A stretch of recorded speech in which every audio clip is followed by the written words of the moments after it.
So guys, welcome to SC Cyber Safe. Welcome. So in today's video, I'm sure you saw the title. I'm just going to be telling you what exactly happens to phones where they get stolen. Have you ever wondered when someone gets robbed and then maybe they make away with the person's bag containing his credit card, his debit cards, and most especially the phone? There's some people that target stealing phones, and there's a reason why they do so. So I'm going to tell you exactly what happens when these phones are stolen. And trust me, you'll be surprised to hear all that goes down when a particular phone is stolen. Sorry about the way I'm doing my videos. I'm sure this is not the conventional way I do my videos. Yeah, I'm just in my room doing the videos. My background has been messy, so I'm trying to work on a better background and a better way of presenting my videos. So for now, please just go ahead and bear with me, and I hope you enjoy the video. Yeah, when your phone gets stolen, basically there are three things that happens, or there are three things the person who steals it wants to do with the phone. Okay, so there is a market for stolen phones. I'm sure most of you have an idea, or I'm sure you know that there are markets for stolen phones. These phones are not just stolen. For example, if I get to steal a phone, I don't go to sell it to my friend and say, hey, I want to sell you this iPhone. The person will ask me, where did you get the iPhone and why would you want to sell it to me? So there's no direct sales that happens when a phone is stolen. The thief does not sell the phone himself. Rather, he takes it to the market where the phone gets sold. Okay, so let me let me explain that to you. So the three things that happen, or there are three markets, like I said. The first one is the market for the buying of the phone itself. Then there's a market to buy the SIM card in the phone. And then there's a market to buy the data that it's in the phone. I'm sure you'll be surprised to hear maybe some of this, not all of it. I know you know there's a market for buying the phones, but I'm sure you didn't know that there's a market where they get to buy these SIM cards, and I'll tell you why they buy the SIM cards in the phone if you've not already guessed it. And then lastly, the data. Okay, so let's first of all start with the phone itself. Okay, so once they get the phone, they go ahead, they remove the SIM, they take it to the SIM market, they sell the SIM. They take the phone, take it to the phone market, they sell the phone, and then they take it to the data market. And then the data market and the phone market, they work hand in hand, so they're sort of like in the same place. So I'm sure they have a way to extract the data, which I will show you. So the first thing they do is to buy the data. For example, when they get phones, they see if there are pictures that are compromising pictures, intimate videos, pictures, and they see if there's something that they can easily blackmail you with. Don't think it's just some people that don't go that far. Some people just go ahead and wipe the entire device. But in the data market, they don't wipe the entire device on the device. There's a way they retrieve those data. I'm sure you also know it works the same way with laptop, with laptops. Even your hard drive, even though you clear your hard drive or delete some files, there's still a way to retrieve those data. I'm sure you know that. So just like laptops, even if you have a password on your laptop, that's your lock, it can still be bypassed. I showed how to do that. I will link the video in the description. I showed how to bypass the password of any laptop. So it's possible, and once you bypass the password, you can have access to the data. So same happens with phones. There are softwares and utilities that are used to bypass a phone's lock, and once they bypass the phone's lock, they will have data. But most of these are paid tools, so some people don't have the time to take it to the data market, so they just want to get rid of it, so they sell the phone along with the data. So it's those that are buying the phone that now takes it to the data markets to make some money from the data market and also from the phone market. If your phone is bypassed and there are important videos, important pictures, important documents, they could use these documents, they could use these images, whatever it is, to either blackmail you, to impersonate you. So many stuff can happen when they get your data, but I'll show you things you can do to mitigate such when this thing happen, or when you know someone that is in the scenario of maybe misplacing his phone or got his phone stolen or something was stolen. I'll show you what to do. Then the second thing that I said happens to a phone that is stolen is that they buy the phones.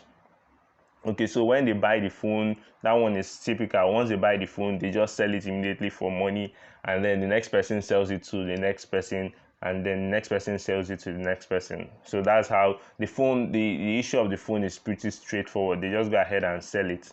So there's really nothing that can be done in that situation. And the last one, and this one is probably the most important thing you should note about what happens when a phone gets stolen, or when your phone gets stolen, and that is they buy the SIM card. So they take it to the SIM card market. They take it to the SIM card market. And what happens when they take it to the SIM card market? They sell your SIM card, and then your SIM card could be used to commit fraud. Do you know that, for example, for those in Nigeria, you could easily recharge your mobile phone. You could recharge your mobile phone with your SIM card via USSD. There are some codes you could type, and then you could recharge your SIM card. You could recharge someone else's SIM card. You could even recharge a bank account. There are people that know how to do that. So once they get your SIM, they could use your SIM to commit fraud. They could use it to make some calls. That's if you do not block your SIM card. But they could use it to commit fraud. They could do what they call SIM card swaps, social engineering calls. They could try to withdraw your funds. So there are lots of things that could go wrong if these guys get a hold of your SIM card. Okay, the SIM card is like the most important tool and that's the biggest market. Trust me. Even sometimes it's more. Sometimes they sell a SIM card more than they sell the phone. Because, for example, for those that are in Nigeria, if you go to Computer Village and then you want to sell your phone, of maybe a phone you bought 60,000, they will end up pricing it maybe 10,000, or bargaining 10,000 to buy the phone from you. But when you go to the SIM card market, trust me, they sell it a lot more than that. I'm sure you will be thinking this is ridiculous, but in order to mitigate things like that, you should keep your SIM card protected. And how do you keep your SIM card protected? The first thing to do that is to lock your SIM card. There's a video which I want you to watch just after this one. I'm going to link it in the description also, how to lock your SIM card and what happens when you do not lock your SIM card. So I'm sure most of you don't know that you can lock your SIM card. So if you don't know, if this is your first time of hearing it and you have not done it, please, after this video, you can watch that video which I will link in the description, and then it will help you learn how to lock your SIM card. Okay, aside locking your SIM card to prevent to prevent the SIM card from having any use when taken to the SIM card market, if you lock your SIM, they won't have access to it. If they put it in another phone, it will be locked, and they won't have access to use the phone for anything, to make a call or whatever, except they know the lock for the particular pin. And please do not use the default, always change it. So once your phone is stolen, it's advisable to find a way to call the customer care to let them know that your phone has been stolen, your SIM card has also been stolen. So this way they can block it. They will ask you some questions, and then if they validate it, they get to block that SIM card, or put it on hold for a particular period of time until you retrieve it. Okay, but most people don't just retrieve their SIMs immediately. They have maybe 24 hours, 48 hours before they retrieve their SIM. And between this short period of time, or between these windows, so many things must have happened if you are not lucky enough, or if those guys are fast enough to have sold the SIM card. So you want to also get a police report. It's important that once your phone gets stolen, or once your SIM card gets stolen, some people would say, oh, I just got the SIM card, it's a new SIM card, I mean, it's nothing. People don't really know me with the number. I just got the SIM card for my data, for the purpose of subscribing and accessing the internet. It's not really an important thing. But no, as long as your details are tied to this SIM card, please find a way to block it. Reach out to the customer service to block it, and make a police report. It is not difficult. Okay, don't see it as a waste of time. Don't see it as useless, because it can save you. If they use the SIM card for something terrible, they use it for fraud, it's tied to your name. Then the last thing you should do is to just inform your family, inform your close friend or relatives.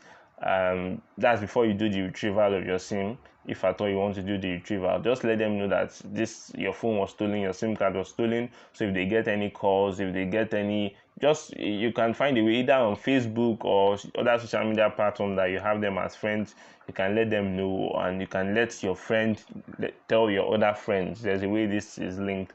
So just inform people that this has happened, and then they should be careful of any calls. They should be careful of any text messages and stuff. It's really important. So I hope you found this useful. I just decided to share this. I know it's nothing, but just for you to get the perspective of what happens to phones when they get stolen. I'm sure now you know the stages, you know the different markets for this, and I'm sure those in Nigeria, you know the markets where these things exist.